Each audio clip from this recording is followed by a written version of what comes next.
Hey everyone, Stefano here. Today I'd like to chat with you about the trailer track I wrote for the newly released Brass Swells. It's an amazing library that completes the trilogy together with string and wind swells. And as a composer, it's been incredibly rewarding and fun composing with it, using it. So I'm very excited to show you more in detail how I used it and maybe some ways you can use it yourself as well. So without further ado, let's take a listen to the track. It starts quite strong, we have bold entrance with the brass, and the strings are like a rhythmic engine that drives the piece forward. I'm taking advantage of the legato here, so I can create a melodic statement with the brass, which are doubled by the strings and winds although at a lower volume. Now the tension is released a bit as I'm using a 7th chord. Here I went from triplets to 16th note to create momentum before the reprise and give it some variation as well. And we're back to triplets, but I've activated the gaiter so that we have extra movement. The two opening chords are playing again and are followed by a progression that leads naturally to the end, where I switch to 4-bar chords that play on the title card.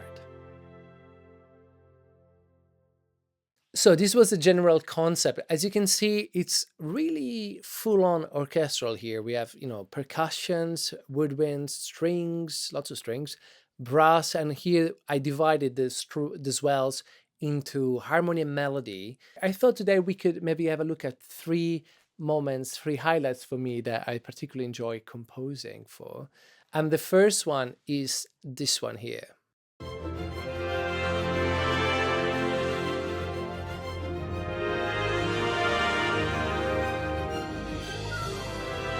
So there's something about the ascending movement in the melody together with the time slider that I find it really compelling. We can have a look at more in detail of what I'm doing with the brass.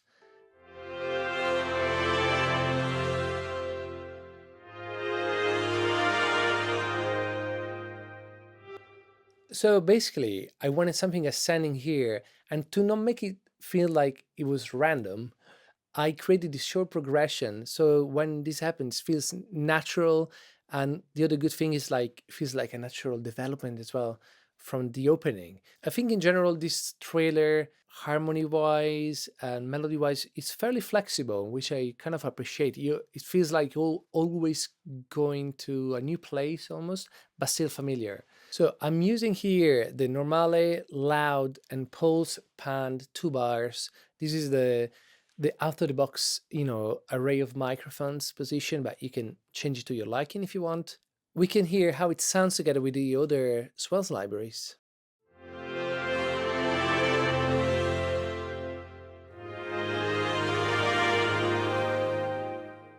And it's really convenient to have the other, string and winds.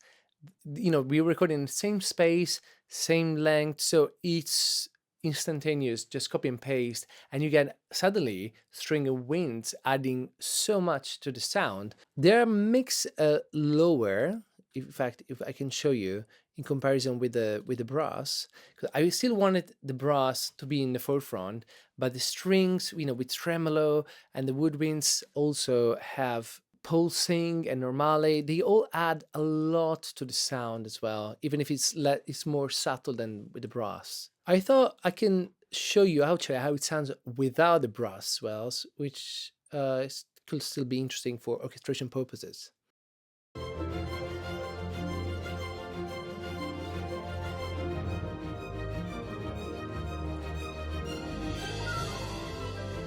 So, it's kind of like the brass and strings, wind swells, they're all really part of the piece, but it's also, of course, important how you surround them. Then after, the second highlight for me was this part here.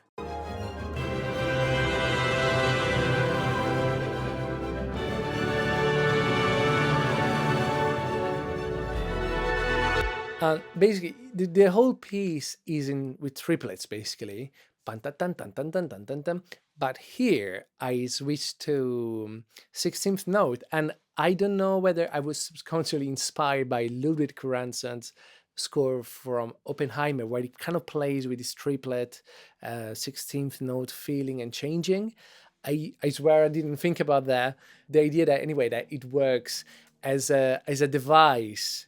It's like a device to create interest and sudden momentum. It's like, oh wow, we just switched on the gear, and the listener is not really sitting back, sitting listening passively to something. It's like, oh wow, okay, I didn't expect that. You got my interest. We can listen to the swells for a moment.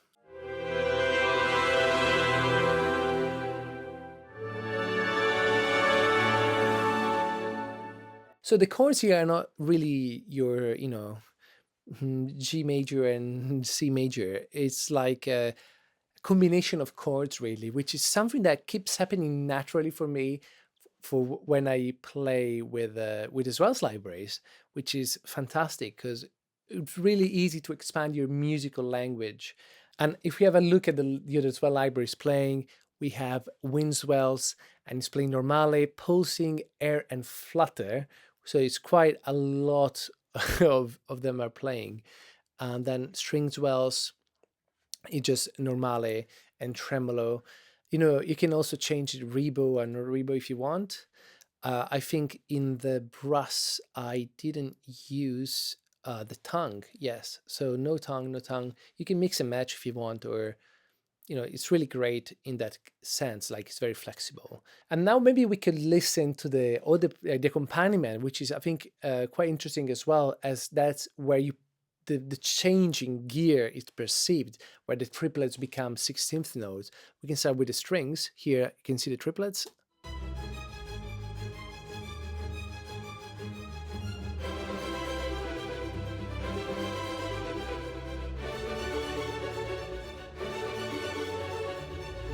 And then go back to it. We can add some woodwinds, for example, which I kind of play. Oh yeah, they're I think doubled an octave above. I love the woodwinds in general as an instrument.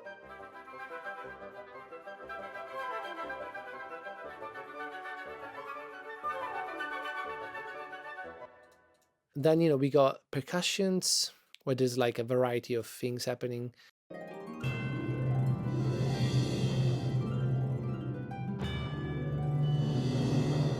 The percussion helps creating these swells. A bit feels like waves of sounds. Then the woodwinds and string actually are very precise. And now if you listen back to everything playing together.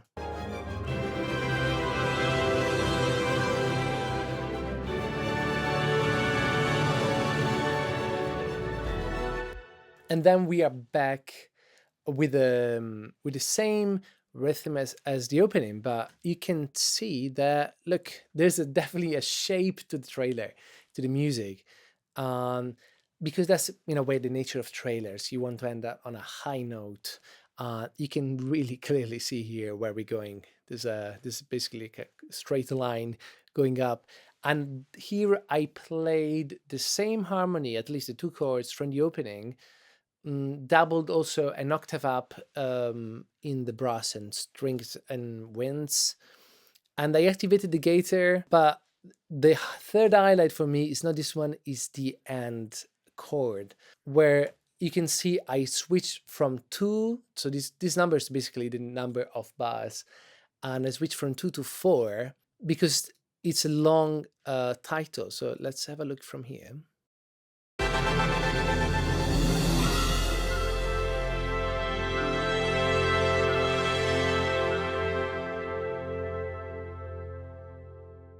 And also I separated this one from the other ones as I added extra reverb because even if it's 4 bars, then I wanted the sound to carry on for a bit longer for the Sonixinema logo and so on. So that's why also sometimes I separate in stacks, maybe some different EQ, different reverbs, and so on. Also for this one, you can see I use normally loud, pulse, mute, and air. I use 5 articulations, which is the whole lot, 4 bars.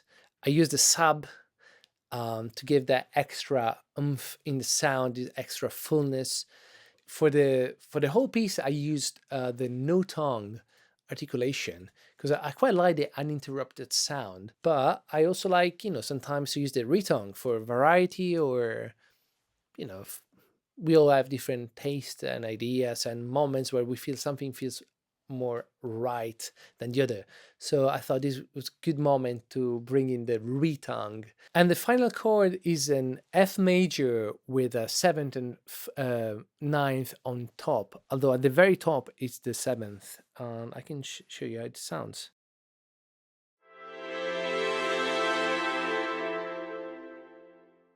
I quite like what's happening also in the background with the other instruments.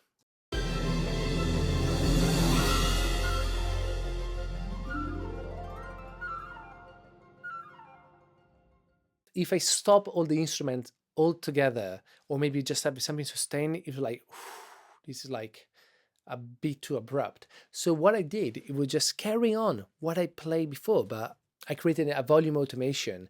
So everything is, kind of dying out here, but it feels natural. So these were for me three highlights of the trailer track, which I particularly enjoyed. And I think working with this library got me excited, like haven't been, in a while. I don't know, just something about the sound, and also the fact that I can play together with the string and winds and have this immersive orchestral sound. I hope you find the same joy and inspiration if you play with this library that I do, because I generally really like it. So this was it for me for today. Thank you so much for joining me, and I'll see you in the next one.